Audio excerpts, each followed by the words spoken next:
Hey, welcome. Sorry for that slight snag. We got the camera working. We're live. We're Trent's Talks Part 5. Thanks for joining us.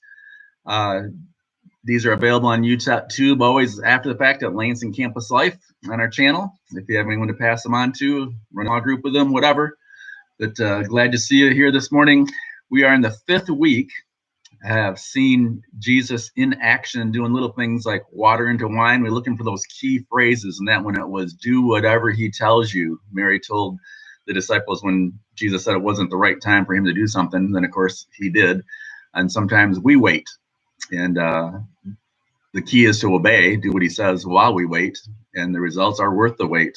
We looked at the lame man, 38 years laying by the pool, unable to be healed. And Jesus walks up and says, would you like to get well? Pretty cool. Awesome story. Feeding the 5,000, learned that we are only expected to do what we can do with what we have to do it with. And we let Jesus do what only he can do. And last week, after that feeding the 5,000, Jesus walks on the water. And in the midst of whatever storms life might bring our way, like stay-home policies during quarantines and viruses, Jesus comes and meets us right in that storm and will calm the storm of our life. He says, don't be afraid. I am here. So I didn't really intend to just do miracles when we started these. There are 7 key ones in the Gospel of John that he repeats from the other Gospels. But I did the first 4, so it just kind of feels like we should keep going. And the 5th one is today. It's in John chapter 9, and it's the story of a blind man. So John chapter 9, see what we can find. Verse 1, as Jesus was walking along, that phrase is very key to me. Jesus was walking along. He saw a man who had been blind from birth. Very key point. If you get nothing out of this, when Jesus walked along, he made things happen. We walk along in life sometimes totally oblivious to who is around us or what opportunities to help someone might be around us. As Jesus walked along, he saw a blind man. When Jesus walks by, ministry happens. So just a good question for us to ask. Are we looking for ministry moments like Jesus always did? So let's see what happens in his story. Down in verse 6, it says he meets this blind man, and Jesus spit on the ground, made mud with the saliva, and spread the mud over the man's eyes. Maybe not what he's looking for. He told him, go wash yourself in the pool of Siloam. So the man went and washed and came back seeing. I just love how simple and to the matter of fact that is. Put mud in his eyes. He went, he washed, he came back seeing. Huge change in his life, obviously. So now we have the rest of the story, and I can't read all the verses. If you do a Zoom call, Campus Lifers, probably worth reading all 38 verses for some of the backstory to this. It's just kind of funny to see the reactions. What has highlighted them, though, in verse 8, first his neighbors come along. His neighbors and others who knew him as a blind beggar ask each other, isn't this the man who used to sit and beg? Obviously it was. Some said he was. Others said, no, he just looks like him. They asked, who healed you? What happened?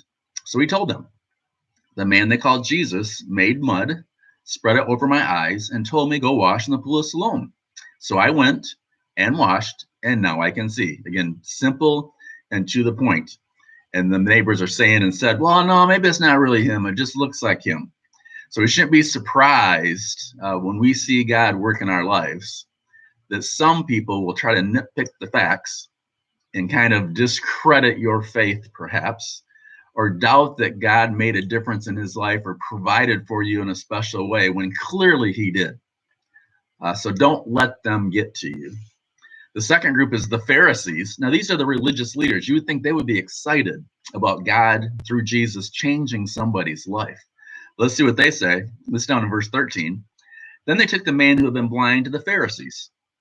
Because it was on the Sabbath day that Jesus had made the mud and healed him, the Pharisees asked the man all about it. So he told them, here we go again. He put mud over my eyes, and when I washed it away, I could see. Matter of fact, to the point. Some of the Pharisees said, well, this man Jesus is not from God, for he's working on the Sabbath. He made mud, so that was work. Others said, but how could an ordinary sinner do such miraculous signs? Nobody else had healed a blind man that day. So there was deep division of opinion among them. So even the religious leaders, those supposedly closest to God, just couldn't wrap their mind around being able to heal a blind man. Even though the Old Testament prophesied that when the Messiah did come, he would heal the lame, the blind would see, the lame would walk. They didn't make that connection. And doubters are going to doubt. Just like neighbors will question, doubters will doubt. Don't let them get to you. The other group that's mentioned in this story are his own parents. You would think, oh, at least he'll get some support from them, right? Down to verse 18. The Jewish leaders still refused to believe the man had been blind and could now see. He had been blind. He could now see. They just refused to believe it. So they called his parents. They asked them, is this your son? Was he born blind? If so, how can he now see? His parents replied, we know this is our son. So they cleared that up at least. We know this is our son and that he was born blind. But we don't know how he can see or who healed him. Ask him. He's old enough to speak for himself. Not sure how old he was. It goes on to say, if you read the whole story, they were afraid of getting kicked out of the synagogue if they gave Jesus any credit. Anyone that claimed that Jesus was the Messiah would be kicked out of the synagogue. So they don't want nothing, even to support their own son, they want nothing to do about it. So again, even sometimes the people closest to you won't necessarily understand your relationship with Jesus, your desire to grow in that relationship with Jesus, or to do the things Jesus is asking you to do. And don't let them get to you. Because ultimately, we come face to face with Jesus.